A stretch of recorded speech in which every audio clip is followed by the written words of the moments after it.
is Good Morning Indiana, working for you.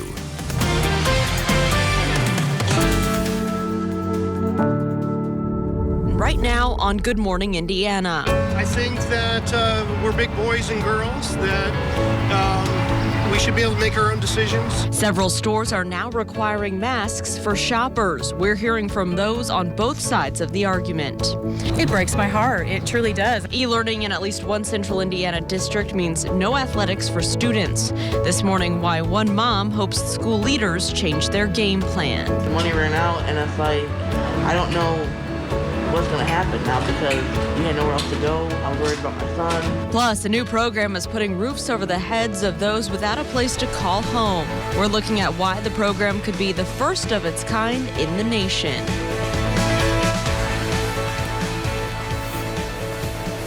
And it is 6 o'clock. We want to welcome you into Good Morning Indiana. I'm Lauren Casey. Raphael, thanks for joining us from down in Johnson County. Good morning to you. Hey, Lauren, good morning to you. Good morning to Todd. Another new work week on a Monday. Todd, another day to enjoy another summer day. Is it going to be hot, or is it going to be hotter than it was yesterday? I mean, it was just... it's going to be pretty seasonable, Raphael, temperature-wise for the middle to end of June. We're looking at highs right around 85 degrees, so not as hot as it was over the weekend. Saturday, boy, you walked outside and you walked just one block and you were working up a sweat. And then on Sunday, we had the showers and storms that went through. We didn't have those. We would have easily been up into the mid-90s. So it's a little cooler today. Live look outside right now, and you can see as you look to the north, a little bit of clearing in that direction. But overall, we're dealing with mostly cloudy skies this morning across the area. And there's been a few isolated rain showers across parts of the area as well. These rain showers, as you see on Storm Team 6 radar, continue to diminish, and they're just really few and far between. And at this point, probably could just say nothing more than a sprinkle or two as we get going here on this Monday morning. Temperatures are in the 60s and 70s currently across the area. As far as temperatures, our normal high this time of year is 85 degrees, and that's where we'll get to later on this afternoon. The clouds will thin for some sunshine, so overall I think it's a pretty decent Monday for us. And rain chances today are the smallest for this entire work week. We'll talk more about that extended forecast coming up in just a few minutes. Lauren. All right, Todd, thanks so much. We want to take a look at traffic right now as you are heading out the door on this Monday morning. Here's I-65 and Keystone Avenue. This is south of the downtown area where we still have that ongoing long-term construction project on the bridge there over Keystone. You can see the major traffic shift in the northbound lanes on the right side of your screen. Southbound restricted a little bit. The exit ramps remain open. However, everything is still traveling up to speed, so that is good news if you're heading out the door, heading in from the south side of town this morning. We'll keep you updated. Here at 6:03, though, we want to take a look at the latest coronavirus numbers in our state. The Hoosier State reporting nearly 1,800 new cases over the weekend. This graph shows the number of new cases since last Wednesday, leading to 855 new cases reported Saturday and 927 cases reported on Sunday. The number of new cases on Sunday is the second highest daily number since this pandemic began. The state's total number of cases is now standing at nearly 57,000. But the number of new deaths have remained low over the weekend. The highest number of deaths from the past 5 days was on Saturday with 17 reported deaths. That number dropped to 2 on Sunday. More than 26,000 Hoosiers have died from the virus so far. Raphael. So, Lauren, based on those numbers and much more data, starting this week, you'll need to wear a mask or a face covering to enter more businesses across central Indiana. Our Alyssa Donovan is live this morning. And Alyssa, one of those stores is Kroger? That's right. This Kroger, you already have to wear a mask in due to the Marion County mask mandate because we are downtown Indianapolis, but soon central Indiana Krogers you'll have to have a mask when you walk inside. Now, this is in addition to several other major retailers that have announced mask mandates across the country. A long list of businesses will start requiring masks starting today. That includes Cunningham and Huss Culinary, two well-known Indianapolis-based restaurant groups. Those restaurants they own include Brewburger, Livery, St. Elmo, and Harry and Izzy's. Mask policies at Walmart and CVS will also take effect this week, just to name a few. And we asked people in downtown Indianapolis how they feel about the mandates. I think it's hot, it's annoying sometimes, but it's the safest way. You know, it's the safest thing we can do. keep everybody else safe, keep us safe. We don't want anybody to get sick. I think it's really silly. We should be able to make our own decisions. If we feel that we're at high risk, then, then we act appropriately. Many businesses and communities that are requiring masks are also providing them for free to people in need. And for more details on which stores are going to be requiring masks starting this week and in coming weeks, you can visit theindychannel.com. We have all of the information there for you. Reporting live, Alyssa Donovan, RTV6. Alyssa, thank you. It is 6:05. For most families that have a choice deciding whether or not to send their kids to school, maybe have them learn virtually, it's extremely difficult. Some students may miss out on extracurricular activities if they choose the online option. That's the case in Franklin Township. Marissa Dobbs says her son will be a junior in high school. She does not feel comfortable sending him back to the classroom right now, but she thinks that playing football is a safe way to keep him involved. It breaks my heart. It truly does. I mean, I won't sleep at night because I know how much him and my younger son love football and sports, and he's worked hard for this. You know, he's been in sports since he was 5 years old in football, and he works hard. So I'd hate to see him have to miss that. Marissa hopes that district leaders will change their mind. A spokesperson for Franklin Township Schools declined an interview, but released a statement saying that this decision is in accordance with policy and past practices. So, Lauren, this is simply heartbreaking. Advocates are preparing for an increase in reported child abuse cases when students return to school in a matter of weeks. Abuse reports have been down since March when schools closed, as you know, because of the pandemic. Advocates for children worry that the decrease is because people who usually report abuse and neglect, like teachers, are not seeing those kids. Organizations like Court-Appointed Special Advocates, or CASA, are looking for some more volunteers ahead of the expected influx of those reports. You see, Jennifer Hinsing, she started volunteering with CASA 4 years ago. She contacts caseworkers, interviews parents, and visits kids in their home, serving as their voice. You can just do the bare minimum, you know, make a huge impact on a child's life every month. Meet the child, make sure they're safe. I'm a huge believer that the judge can only make the best decision if they hear all sides. And if it wasn't for child advocates, she would not hear that side of a child. Right now, CASA training is all virtual. Only 6 hours a month is required to volunteer. And we have more information for you this morning here on Good Morning Indiana. Download the RTV6 app and click on this story for more details on this. And please remember this, under Indiana law, anyone who suspects child abuse or neglect is required to report it. The Department of Child Services hotline number is 1-800-800-5556. The time now is 6:08 here on Good Morning Indiana, and Indianapolis organization is getting innovative when it comes to helping Hoosiers, Lauren, keep a roof over their head. And working for you, our Kelsey Anderson shows us how a new program is putting families on the path towards success, and it hasn't slowed down despite the pandemic. Kelsey. For some Hoosiers, their normal is calling a motel room home. That is until the money runs out and they have nowhere to go. And thanks to Family Promise of Indianapolis, they're helping those families get back on their own 2 feet. That was the case for Leola Jimenez and her son. Families like the Jimenezes are given up to 90 days to focus all of their attention and savings on getting into their own place. Family Promise guides them every step of the way to set them up for success once they leave the program. We worked with a few different partnerships, one of them being Mustard Seeds. They're our furniture bank where they assisted with furnishing almost all our units, almost to the T, where everything that Mustard Seeds didn't get, we have 1,500 volunteers in those 30 congregations and churches and temples we work with that work to put all the household items in here. So families came into the units with dishes, silverware, all cleaning supplies. I don't even know the last time I was able to cook in the kitchen because it's been like that long. It makes us feel like we're family.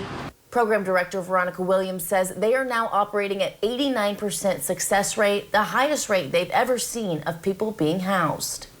Some landlords that are involved in the program will let those tenants just take over the lease once they're ready and those 90 days are up, while other landlords will only let them rent for 30 to 90 days. But once they've completed the program, they go to the top of the list for other units in the complex.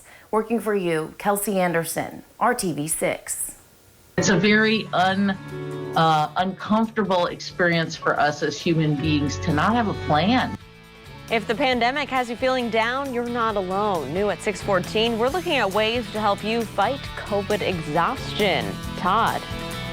And Lauren, rain chances today are actually pretty small. There's been a few very spotty showers here this morning, but going forward throughout the course of the day today, we are going to see these rain chances only be about 10% here this morning. So carry on with any outdoor plans you may have on this Monday. And you can see the skies starting to clear just a little bit as you look from downtown to the north on the Weather Now camera network. We'll dive into your forecast and more detail for you coming up when Good Morning Indiana continues right here on RTV 6.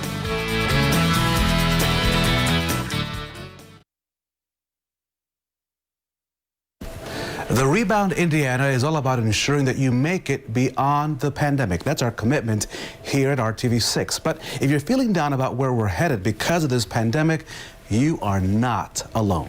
And Raphael, this morning, the Rebound's Dan Grossman walks us through how to fight that COVID fatigue. Is anyone tired of the lack of normalcy, the closed public spaces, the news that we're trending in the wrong direction with this pandemic? COVID fatigue is a real thing, and it's literally affecting billions of people around the world. That it's a very uncomfortable experience for us as human beings to not have a plan, to not know how is this going to turn out? When is it going to end? Kay Hermanson is a clinical psychologist at UC Davis Health and compares it to climbing a mountain. You're going up, and just when you think you've hit that peak, you realize it's a false summit and see this daunting hill still lying in front of you.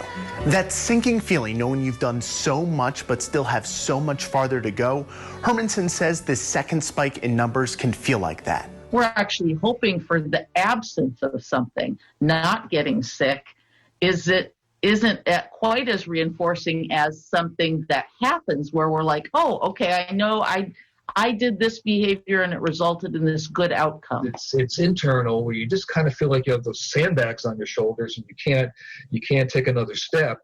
Bob Champy is a licensed clinical social worker and says the feeling is something a lot of us are familiar with. Burnout, the same kind you might feel at work or at home when you're a bit overwhelmed. What makes it worse is a lot of the things we do to alleviate that stress we don't have access to. So it begs the question, what can we do? The things that we need to do are to be aware of our thinking, to say, I'll control what I can control. I'll take it a minute at a time. Some people call them bite-sized pieces. Champy and Hermanson say the idea is to make this situation more manageable. Instead of looking at this daunting whole, we break it up into more manageable parts. Small victories that can give us that sense of reinforcement the situation can lack. It may even be a little bit of learned helplessness, which is that idea that in certain circumstances where we feel like nothing that we do is good enough, nothing that we do keeps bad things from happening, we kind of give up. Another thing they suggest is adjusting our mindset. Hermanson says the simple knowledge that millions of other people are feeling exactly like us can be enough to help push us through. In Denver, I'm Dan Grossman reporting. Dan, thank you. Well, outside of productive tasks like exercise or hobbies, experts say seeing a therapist can be helpful. They can help guide your frame of mind to overcome that burnout. We have more mental health resources and tips from experts right now for you at theindychannel.com/rebound. Here at 6:16, we are starting a brand new work week. Todd, what can we expect in the weather department for that new work week? You know, we're starting off with not a bad day for us here, Lauren. Yesterday, of course, we had all those severe storms and the heavy rainfall. We had a few lingering showers this morning. They're basically coming to an end. There's a few sprinkles here and there, and that is just about it. A live look from downtown to the north even shows a little bit of sunshine that is out there currently. And we'll work some sunshine in throughout the day today. You may have to be a little bit patient in spots for the clouds to thin and to get into that sunshine, but eventually we should get there. Temperatures in the 70s this morning. Still a little muggy out there, and just kind of overall that damp feeling because of the rainfall that we saw across central Indiana earlier this morning. And here is a live look at the satellite radar picture, and you can see there's really nothing substantial across the area right now. I'll give you a little bit of a closer look, and this is a 2-hour loop, and you can see the coverage of the shower activity has diminished to just a few hit or miss sprinkles here and there. So not a bad morning. If you do have to get on the roadways, we shouldn't have any weather related issues for us. That's the good news.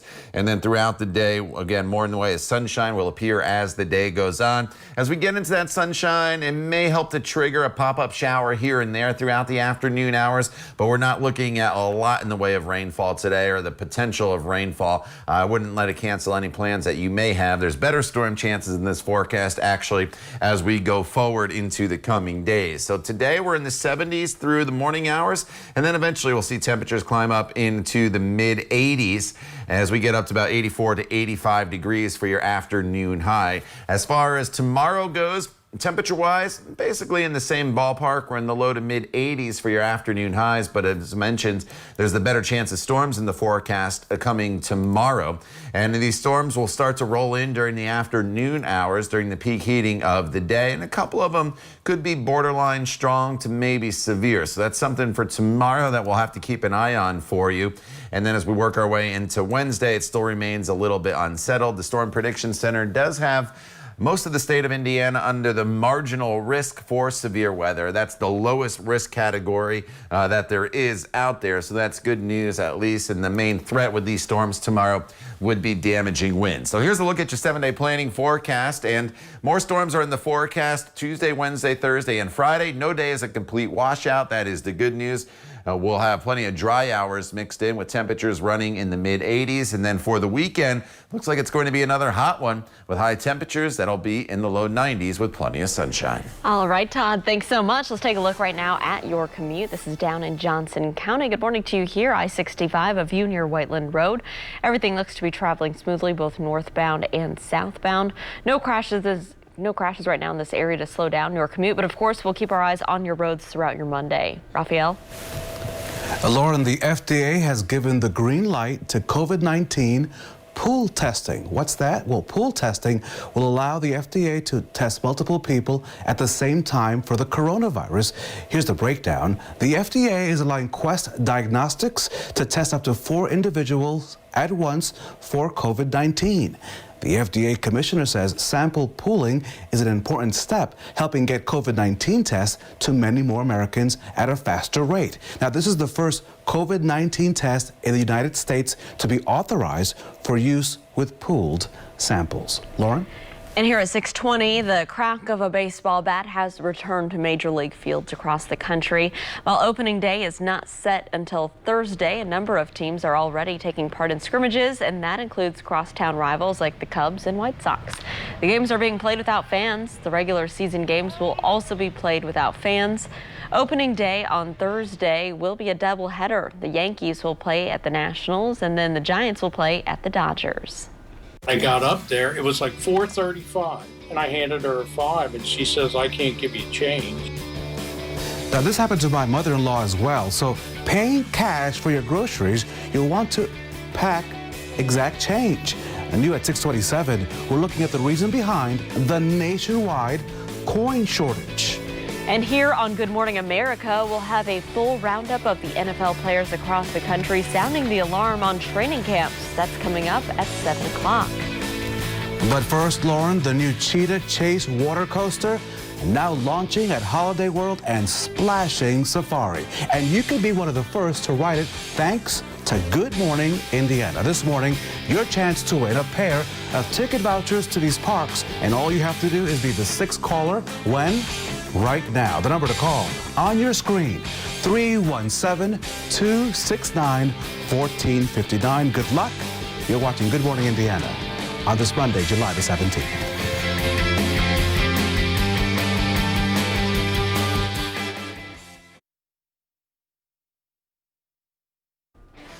Welcome back. The time right now is 6:24, and here's a live look at traffic. We're heading down to Johnson County again at I-65. You shouldn't have any problems on I-65 or any other areas around central Indiana because everything is traveling up to speed from what we can see here. We'll continue to monitor your roads throughout the morning, though, and let you know if there are any delays you'll want to avoid. Raphael? So, it trending at 6 this morning. I want to talk about your dog, Molly, right? Okay. Maybe she can't swim just yet, but she needs to because there's some competition right now. So let me take you and show you have you heard about the doggy paddle? Yeah. That's one thing, but how about the kiddie paddle. There's such a thing as the kiddie paddle. So this is Fisher, and he loves to swim. Fisher started off by swimming in the pool and, of course, the Gulf of Mexico. Why not? Now the swimming kitty is a spokesperson for a line of animal life preservers. So Molly can get in on the action as well. Let's get this going. Yeah, she may need one of those. She's not a big fan of water, so we don't know how she would do. That cat is so funny. All right, so May Cryer is once again working hard to help her country. May, right here, she was one of World War II's Rosie the Riveters, helping to build B-17s and B-29s at Boeing. This morning, the 94-year-old is making masks for her friends and family. She's also on another mission. She's lobbying Congress to get her fellow Riveters recognized for their work with a Congressional Gold Medal. Way to go, girl. That's awesome. I say we start the petition because she and all those Riveters played a pivotal role during that war for the greatest generation. I think they should get a medal. Why not? Yeah, look at her, still working hard. You go, May. And a big shout out this morning to Chad Frazier. Chad is a lieutenant with the Tipton Fire Department. And this month, he marked his 20th year of service to his community as a firefighter. So congratulations to him and to all of our first responders. Now time to check your forecast with our very own Todd Clausen. Good morning, TK. Raphael, good morning to you. Good morning, everybody. Happy Mondays. Walk out the door this morning. We're in the process of trying to clear the skies out just a little bit. We had some showers around earlier this morning, and there's still a few sprinkles out there. But as you look from downtown to the north, you can see the skies starting to at least clear a little bit. I think it's going to be a pretty slow process here throughout the morning hours for these clouds to depart. But eventually, it turns into a partly sunny day for us. The temperatures this morning not really going to do a whole lot. With the cloud cover, will be in the 60s and 70s, so it's a kind of a warmer start for us, and there's overall kind of a damp feel out there that you'll have to contend with. But the trend going forward, 85 to about 88 degrees will be your high temperature later on this afternoon, so it turns into a pretty seasonable summertime day for us. Our average high this time of year is 85, so just a couple degrees above normal. Better storm chances with the return of severe weather in the forecast for tomorrow. More on that coming up in just a few minutes. Todd, thank you. It is 6:27. The next time you go to a convenience store, fast food restaurant, you may want to bring exact change. A nationwide coin shortage is getting worse by the day. Working for you, John Matarese looks into why this is happening so you don't waste your money. By now, you've probably seen signs in stores saying they have no coins due to a national coin shortage. Well, we wanted to know, how did this happen? We got plenty. Ken Atkins now makes sure he keeps a handful of change in his car at all times. That's because he recently stopped in for a snack and a Coke and learned the cashier had no change, none at all. I got up there, it was like $4.35, and I handed her a $5, and she says, I can't give you change. Why? Yep, the pandemic. She pointed at this sign on the register that said, because of COVID-19, there's a shortage of change. Frustrated, he ended up paying $5 for his $4.45 snack. People come in with their money to buy and then they don't get a change. It's something that is bad. I mean, I wouldn't want that to happen to me. There are a lot of theories as to why coins have disappeared this year. One of them is that a lot of people don't like touching them out of fear of catching COVID. I have a habit that I go home at night and take whatever's in my pocket out and throw it into my jug on the dresser top. Brad Kirilloff owns a chain of coin shops. He never expected everyday coins to become rare, but says the pandemic has affected production lines, just like with toilet paper and beef. The mint closed down for some time during the COVID crisis, so it put them behind on production. The Federal Reserve also blames the 2-month shutdown of banks, bus lines, and laundromats. The biggest coin users. Ken Atkins is still scratching his head. The banks don't have anything. They stopped making them. I don't understand the shortage. Bottom line, be sure to bring exact change or a credit card with you next time so you don't waste your money. This is Good Morning Indiana, working for you. Now in Good Morning Indiana on this Monday morning, here's a look at your 6:30 news feed. An internal investigation is underway after a man died following a police-involved shooting on the northeast side of Indianapolis. Officers say that man started shooting at officers when they arrived at the scene. That was on North Parker Avenue late Saturday night. The man later died after he was shot by SWAT team officers. Sunday was supposed to be the last day of the Marion County fair, but the fair shut down early after a shooting at the county fairgrounds on Saturday. Investigators say deputies were escorting juveniles from the fairgrounds after a fight when more than 100 others rushed the fair gates, forcing their way inside. After that, multiple fights started and at least one teen was shot. That teen expected to recover. A statewide silver alert has been issued for a missing 84-year-old woman from northern Indiana. Alberta Sue Walmsley is from Warsaw. She was last seen wearing yellow and white loose-fitting pajamas and is possibly driving a silver 2008 Chevy Impala with Indiana license plates. If you think you've seen her, you should call the Kosciuszko County Sheriff's Office at the number on your screen. That is 574-267-5667. So because of the pandemic, this was a very different graduation than what was planned for a high school in Johnson County. You see, on Saturday, Indian Creek High School in Trafalgar held a drive-through commencement for the class of 2020. The students got out of their vehicles to walk across the stage to get their diplomas. Their parents or guardians were allowed to also get out to take some pictures. Congratulations to the class of 2020. Yes, congratulations. Well, investigators say that lightning from a thunderstorm may have caused this fire down in Columbus. It damaged 12 units in an apartment complex. The fire started just before 6 o'clock last night at the Stonegate Apartments. It took about 2 hours to get the flames under control. 18 people were displaced by the fire, but no injuries were reported. And here at 6:31, I want to thank you for joining us on Good Morning Indiana. Raphael, when I was driving into work this morning, still raining from the overnight hours, but I don't know if you can look out your window and give us an update on how things are going down in Johnson County. So I am going to tell you what's happening outside of my living room window. Todd Clausen, it's a bit cloudy. I did walk outside. It's warm, but luckily the rain has stopped, which is the good news, I guess. It keeps me from having to work out on the lawn today. So thank you. Yeah, you know, the lawn's got a nice and needed watering here yesterday with a heavy rainfall and then a few sprinkles, as Lauren mentioned. The showers that you experienced, Lauren, this morning around 3 when you're driving in have now basically come to an end. There's a couple sprinkles out there, and that's all that's left. Otherwise, just like Raphael in Johnson County, downtown Indianapolis, we're just dealing with mostly cloudy skies. So it's Monday. You may just need to grab the extra cup of coffee because it's a Monday coming off the weekend. I hope you did have a good weekend despite those severe storms yesterday evening. Temperatures are hovering right around 70 degrees this morning. Still kind of that damp feel out there, but the humidity today is not going to be as high later on as it was over the course of the weekend. And you can see a little areas of green still on Storm Team 6 radar here. And it's just a few very, very light sprinkles. So don't be shocked if you get on the roadways and you get a few raindrops on your windshield. But we're not looking at any heavy rainfall from this point forward throughout the remainder of the day. And the trend will be for the clouds to decrease with high temperatures that'll be topping off in the mid-80s. Lauren. All right, Todd, thanks so much. Let's take a look right now at the roads. May run into a few wet roads from the rain showers we got in the overnight hours. This is I-65 at West Street and MLK.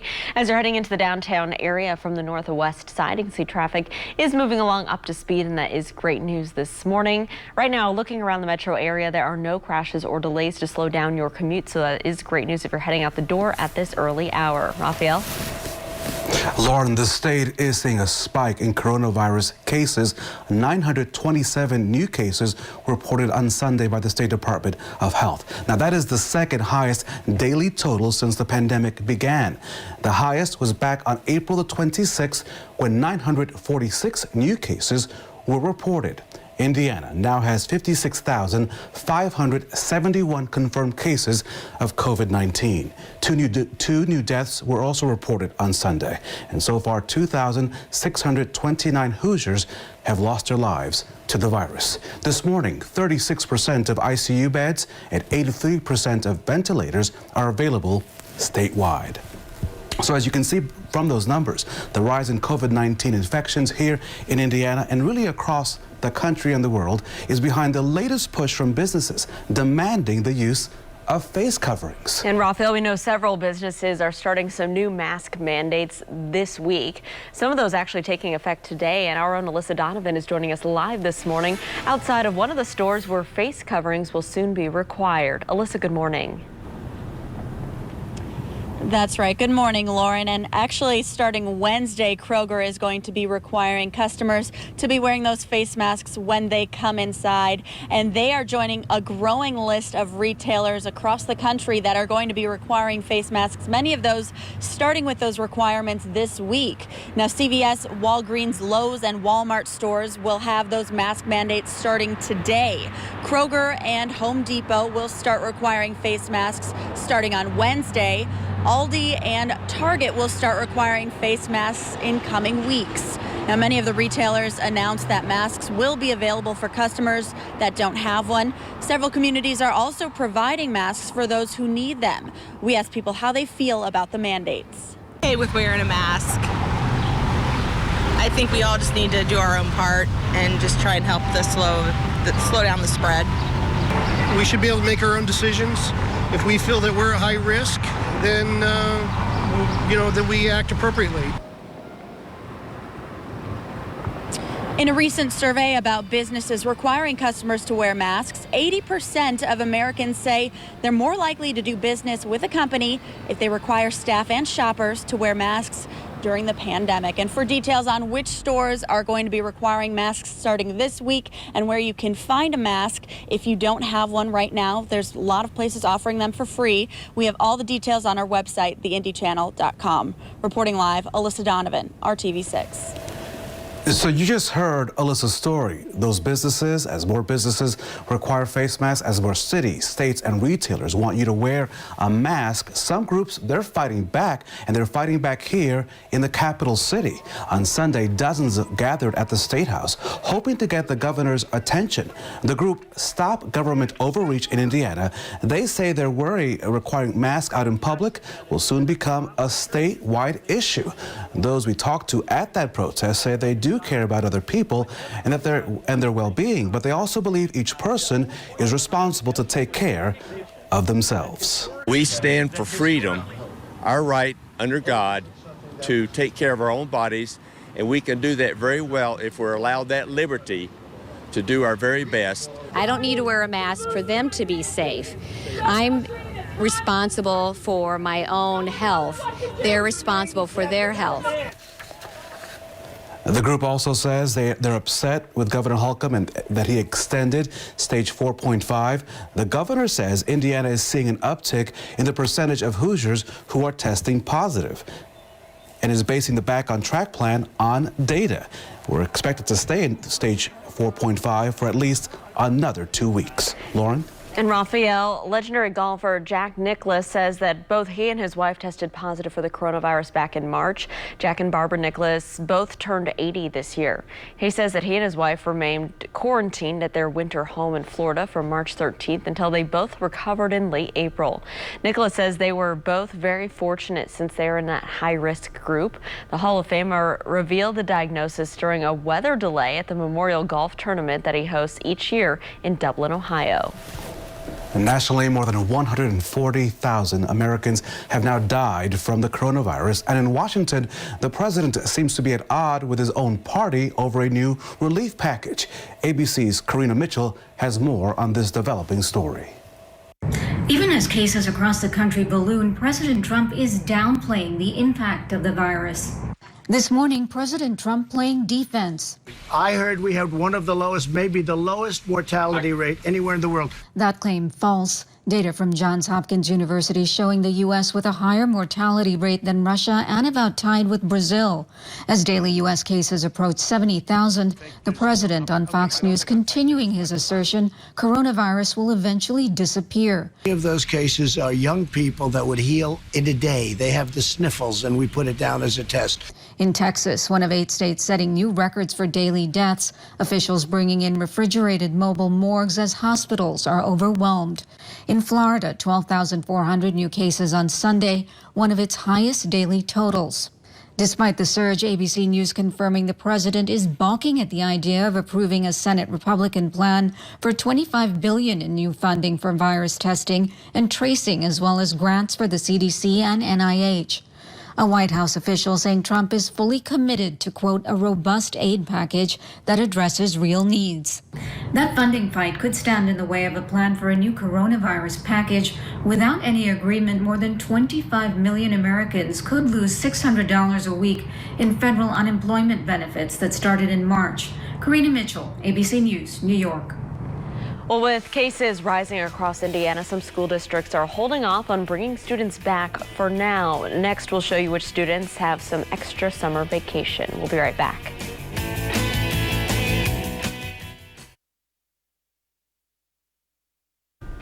Welcome back. The ongoing pandemic means a later start to the school year for Indianapolis public schools. Classes were scheduled to start on August 3rd, but on Saturday, IPS announced it would delay that start date 2 weeks to August 17th. Superintendent Alicia Johnson says the delay was driven by data from state and local health leaders. She says her team is ready to pivot and move with whatever the pandemic brings. You know, that flexibility and responsiveness have to be, our key priorities, particularly as it relates to safety. We've said from the beginning that we know, given the context of this virus, we need to be ready really at a moment's notice. As of now, IPS still plans to provide both in-person and full-time remote learning options.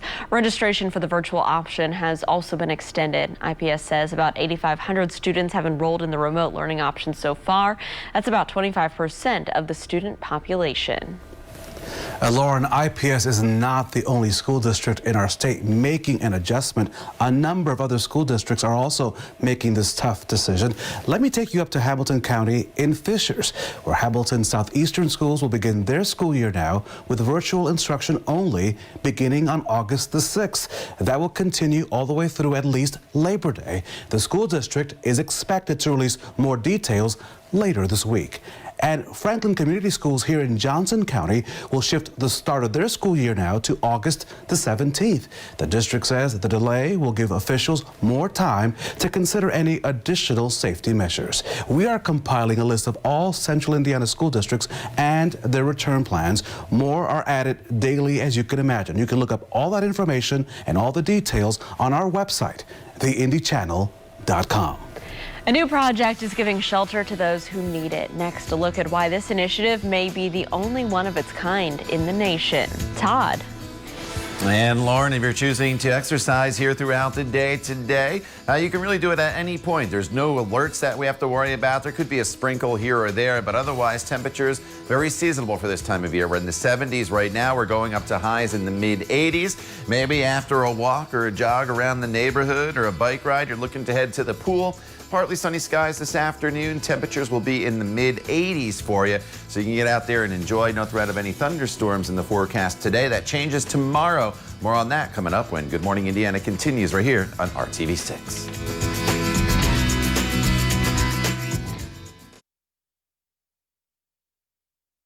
Welcome back to Good Morning Indiana. An Indianapolis organization is helping Hoosiers keep a roof over their heads. Our Kelsey Anderson has much more on this innovative program. Kelsey, good morning to you.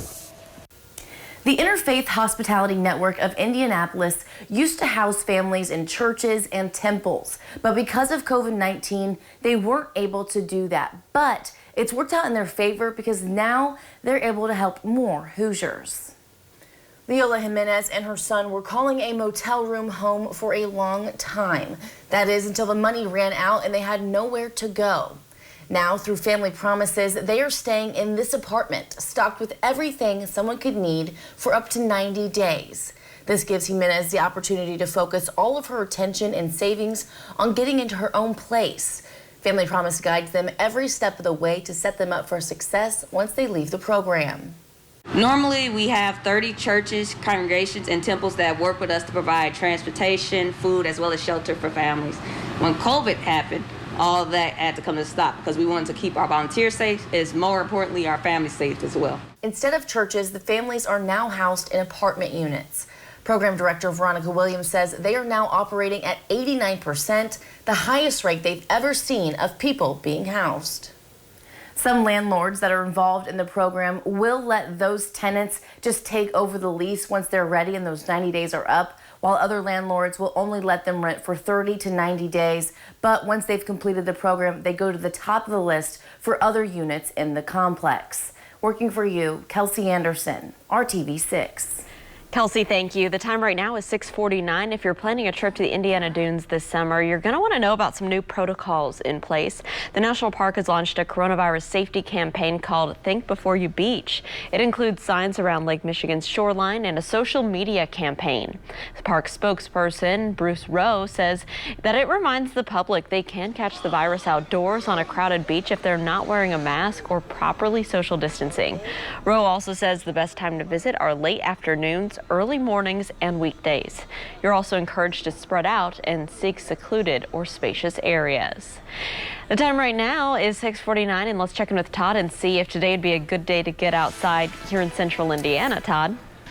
You know, I think it is, Lauren. We're talking seasonable temperatures today. There'll be a little more in the way of cloud cover today than we saw over the course of the weekend, at least before those storms rolled in yesterday. But we're going to be mainly dry. Just the chance of a few sprinkles out there. We've been dealing with some sprinkles this morning across the area. And you can see there's still a decent amount of cloud cover as you look from IMS back towards downtown Indianapolis. And you have to be a little bit patient here this morning for some of this cloud cover to thin out. But eventually we will get there. And as far as the sprinkles go that I mentioned, most of them currently are still off to the west of Indianapolis. And as these sprinkles go through, they're probably not even enough to wet the ground. Definitely not enough to cause any issues on the roadway. So as far as that goes, we're in pretty decent shape going forward with rainfall. And even this afternoon, there could be a hit or miss shower, but it's going to be nothing really of significance for us. So that is the good news, at least as far as rainfall goes. And you can see that on TrueCast, how it's showing the chance of a stray shower.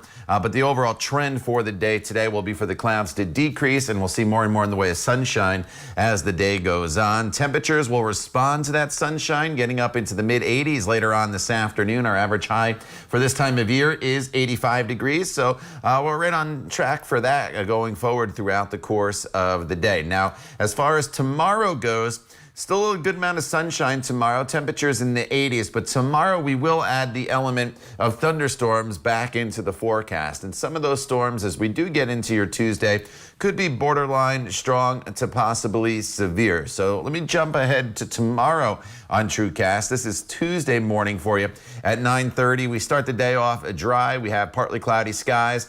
But by the afternoon, and it could potentially be early afternoon tomorrow, we'll start to track some storms into the area. And then they'll roll through during the afternoon hours and into the evening. And they're going to be spotty. Tomorrow's not a washout. There's a lot of dry hours mixed in. But just be aware tomorrow, if you do have outdoor plans, that there's the potential for severe weather. Most of the states under the marginal risk for severe storms. That's the lowest threat category put out by the Storm Prediction Center. And the main threat tomorrow with these storms as they come through by far is going to be the potential for some damaging wind. Going forward throughout the remainder of the week, it remains a little bit unsettled with a daily storm chance, but just like tomorrow, the storms are just going to be on an isolated basis. There's lots of dry hours throughout the days, temperatures in the mid-80s, and then by the weekend, the heat and the humidity, it's back. We're talking about highs in the low 90s. All right, Todd, thanks so much. Let's take a look at traffic as you're heading out on the roads this Monday morning. This is I-70 a little west of Lyndhurst Drive.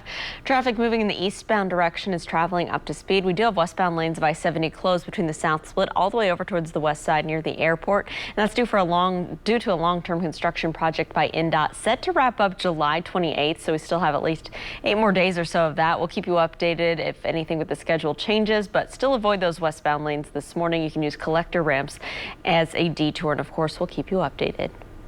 Do you need this show to get back into production? It sure as hell would be nice to get back to work. I miss it. It's been part of my life, a very important part of my life for 36 years. Alex Trebek itching to work again, even as his painful battle with pancreatic cancer continues. Coming up today on Good Morning America, an exclusive chat with that TV legend and a preview of his new autobiography that is out tomorrow. It's 6:53. Stick around. We'll be right back.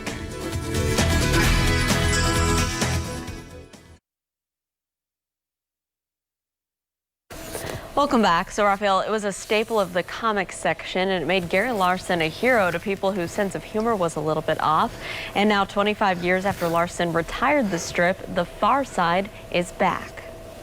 So as you can imagine, fans are simply overjoyed to see a brand new series of this classic cartoon. So let me show you a couple of examples this morning. Here's one that Larson labeled What Happened to Tinkerbell. Take a close look at that frog in the middle and you will get it.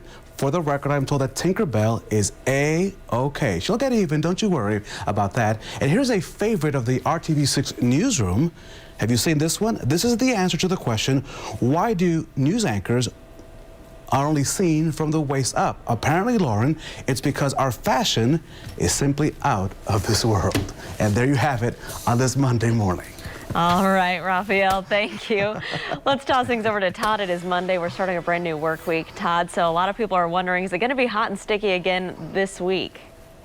You know, it's going to be pretty seasonable. Temperatures running at or just a little bit above normal for most of the work week. And then once we get to the weekend, as you see in your 7-day planning forecast, high temperatures get back up into the 90s. Today, a sprinkler or two. Better storm chances, though, Tuesday, Wednesday, Thursday, and Friday on a scattered basis. No day is a complete washout. Todd, thanks. We're back here in 25 minutes and all throughout Good Morning America. Have a great Monday.